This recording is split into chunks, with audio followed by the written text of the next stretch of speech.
Hi, I'm Alex from the Southern Ukulele Store, and as you can tell, I'm starting to lose my voice today. I've got some kind of man flu, the kind of man flu that you'd have too if you just spent your morning restringing the same ukulele 8 times for a video. I'm going to look today at the most requested thing on the YouTube channel. We get asked more about low G strings than anything else. In fact, we sell more low G strings as single items than anything else in the shop through the website. Give you an example, the Fremont Soloist, which is our most popular low G string, we sold 500 of them just this year, and the year's not even over. So that's a lot of strings, that's a lot of one particular string, but I'm going to show you 8 today that are all popular and are all suitable for different things. We're going to talk about the Daddario BEB031W first, and then we're going to give it a play and so on and so forth. I'll be back in a second. So this first string is the Daddario BEB031W. This is part of a very popular set of strings Daddario make for classical guitar, known as the Folk Nylon series. The Folk Nylon series are bronze wound classical guitar strings for the basses, with either a mixture of clear nylon or black nylon trebles. I think Willie Nelson is the most famous user of the Folk Nylon strings, but on the ukulele I found them to be really effective. Lots of people find that Silverwound strings are a bit too sparkly, a bit too bright, and the Folk Nylon string I think adds a little bit of bass. That's not how Daddario themselves like to advertise it, it's just my perception over years of trying different strings. The BEB031W has a fairly rough texture, but it's quite refined. The other thing to note is that this string has a ball end, so for some of you that have pin bridges, this is a ready-made solution, but you can always just snip the ball end off if you don't need one.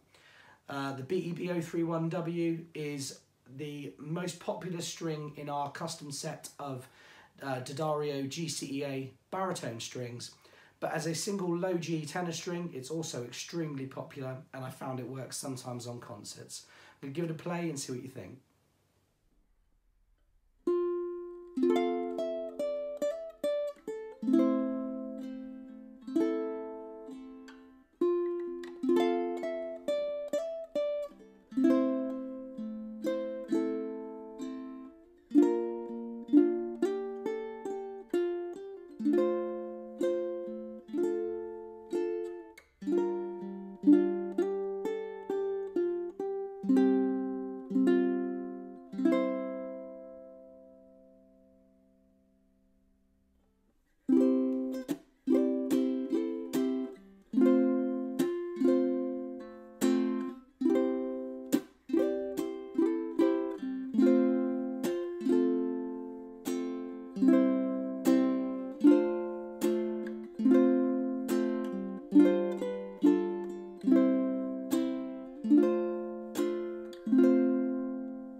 Right, this next string is here just to answer that question. When people go, can't I just use a classical guitar string?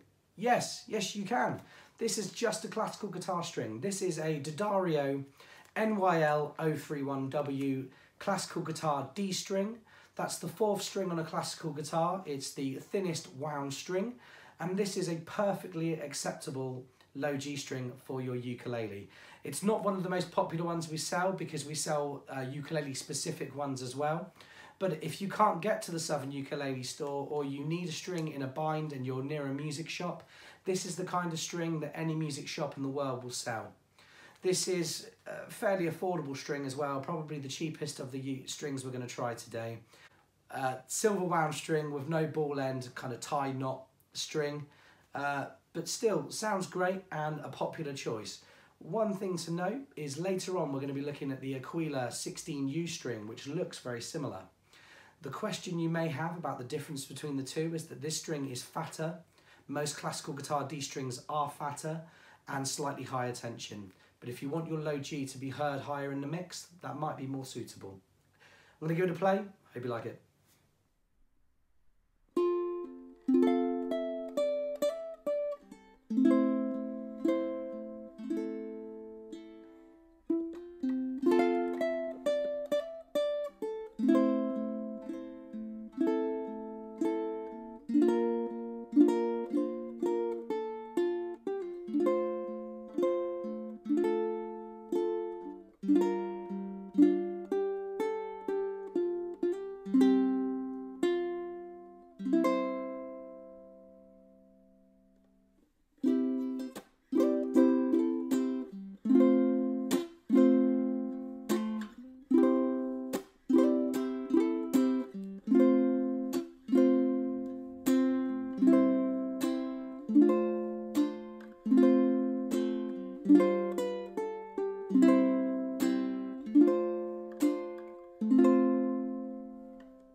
Okay, now if you've played ukulele low Gs in the last 5 years, you will recognise this string.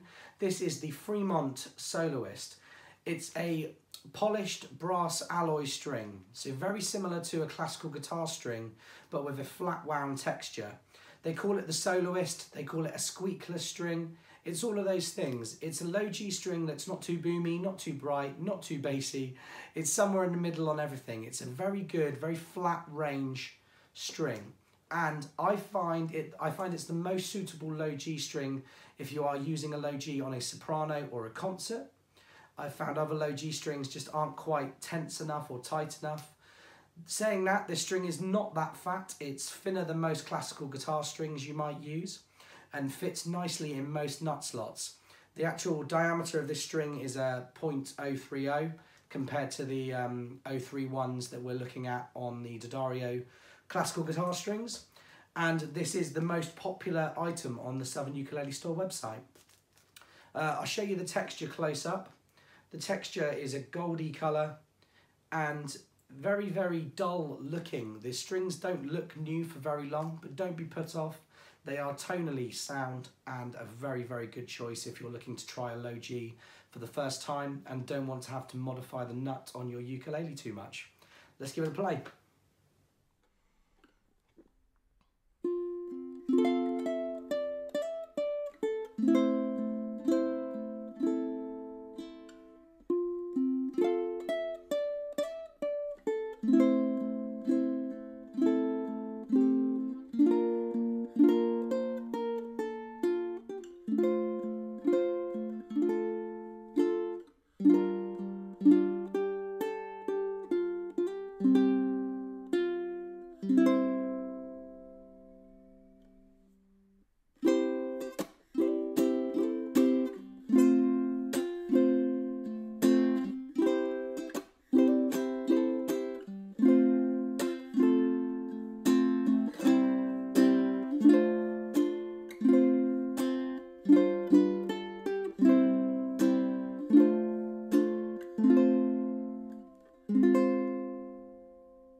Okay, another extremely popular low G string. This is the second best-selling low G string that we sell here at Sus. This is the Aquila 16U Nylgut Tenor Low G string. But that's a bit deceptive. It may be part of the Nylgut range, but this is a wound string with a Nylgut core. So slightly different to your normal classical guitar strings. It has that Aquila Nylgut formula in the centre, but the outer winding is very, very thin silver. This string measures at about a 0.028, so it's the thinnest of the wound silver strings I'm going to show you today. And this one was not a string when I was doing the tests you're going to hear that I expected to like, but at the end this was the string that I decided to keep on my ukulele for what that's worth. It's a great string, it's not too expensive, and it's widely available in most places. I think it's safe to say Aquila are the most well-known ukulele brand out there, and this is probably their most popular product. I'm going to give it a play and I hope you like it.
Okay, this next string is made by Worth. This is a Worth brown fluorocarbon low G string.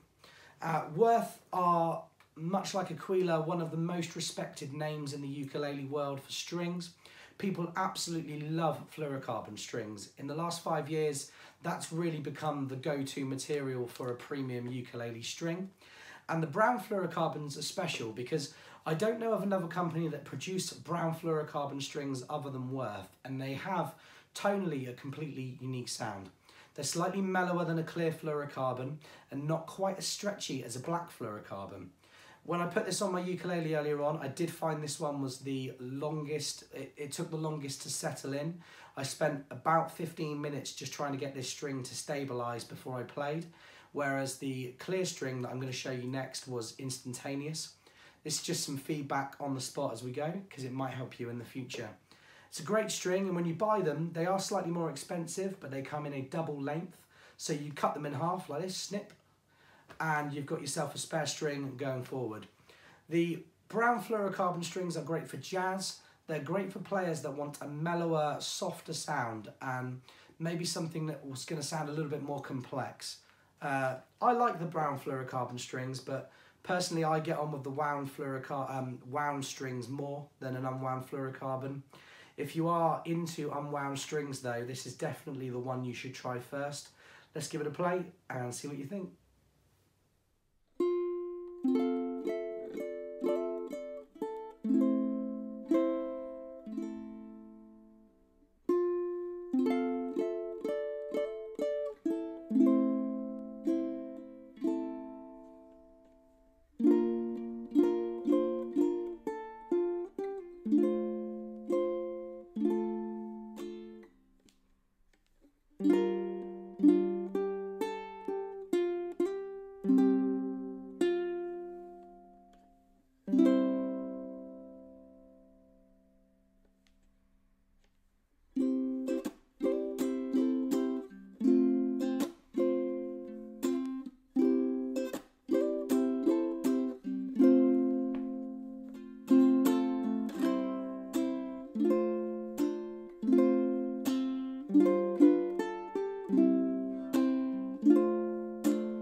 Okay, and the next string we're going to look at today is the Worth Clear Fluorocarbon Low G string.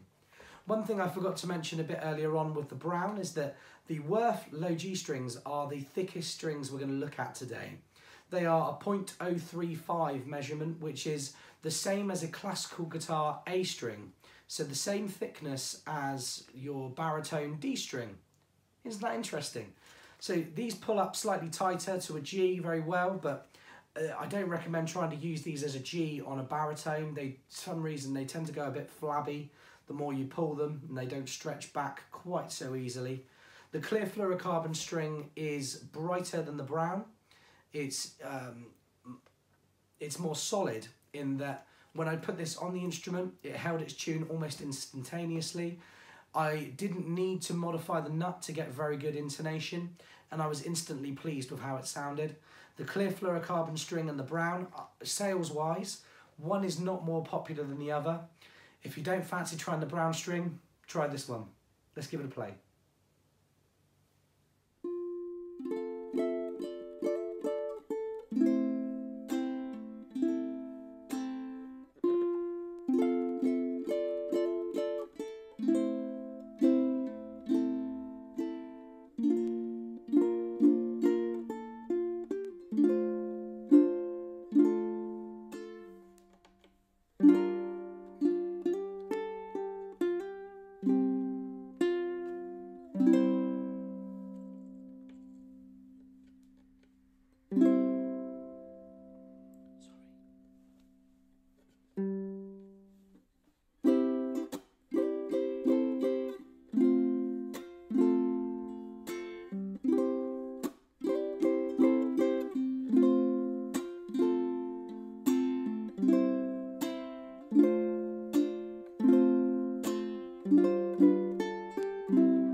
Okay, now many of you will have seen this next string as well, and I know what you're thinking, and yes, I did actually manage to get this string on an instrument without it spontaneously combusting, snapping or exploding before I got it up to the right pitch. This is the famous Aquila 72U Red Low G. Now, if you didn't get that joke, you're probably wondering what all the fuss is about. Well, Aquila Reds have a very mixed reputation. Some people love them, many players keep buying them again and again and again and have done for, I don't know, 7 or 8 years now. But then many players buy these strings, try them once, and within the first few days they find that they've snapped or they've stretched and they won't go back to the right form and texture.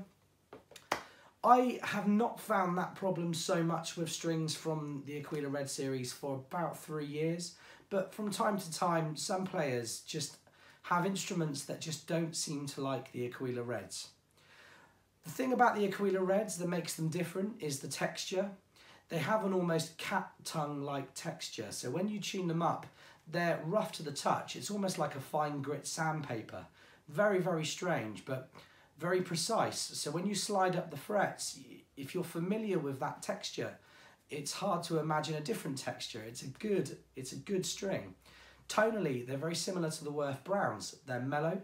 They're suitable for a lighter player, obviously, if they're prone to snapping when you strum them hard. But the longevity of these strings is something that you may want to question before buying them. I like these strings, and plenty of people out there swear by them. And I recommend, if you are looking at trying them, just try a set once, and if you find that they don't last very long, try something else next time. It may sound like I've just talked these down to you. That's not my intention. They sound great, they feel great, as you're about to hear. Let's give it a play, see what you think.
Okay, and the last string we're going to try today is the Fremont Blackline Fluorocarbon Low G. This string is interesting.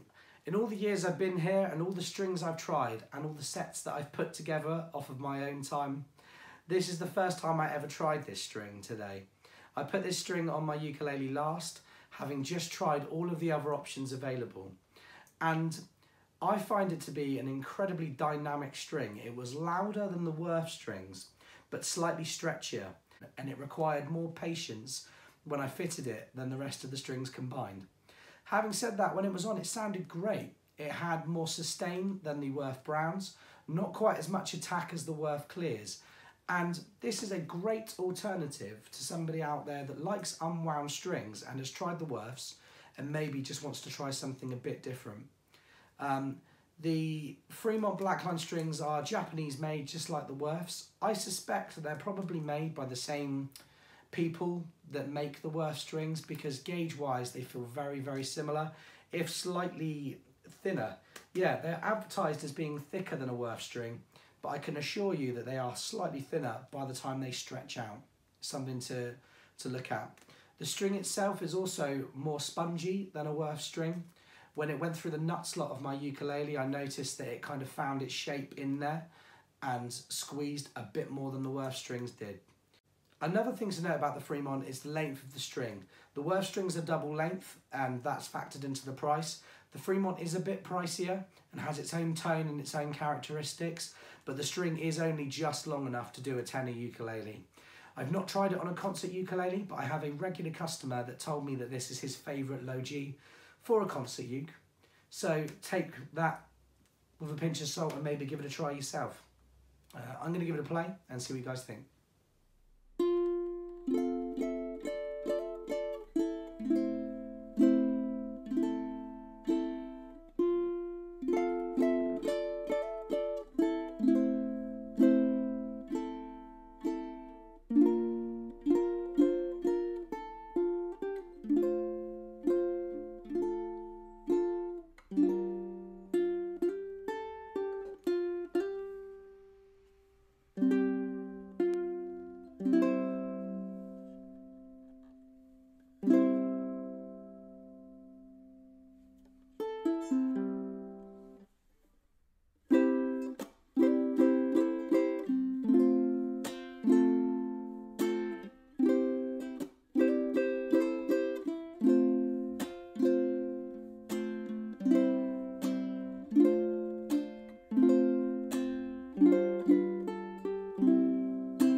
Okay, there we have it. We have done 8 low G strings today. But which was your favourite? Which one are you going to try? I'd love to hear from you in the comments. Please share this video, like the video, subscribe to the channel. I'd love to do more ukulele string videos in the future when time permits. I'm sorry it's taken me so long to do a follow-up to the other videos on the channel about this. If you have any questions, you can email me at alex@ukulele.co.uk.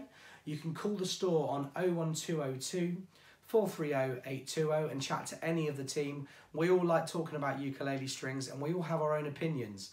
You know, these are just my opinions. If you have your opinions and they differ, you don't need to get upset about it in the comments section. I know I feel the same sometimes when I feel really strongly about something, but hey, just let us know in the comments what you've tried and what's worked and what hasn't. And maybe we can all learn something from there. One more thing to note is I have an album for sale that you can buy from my Big Cartel page or from my website alexbeds.co.uk. In the meantime, I'm Alex and I'll see you again soon.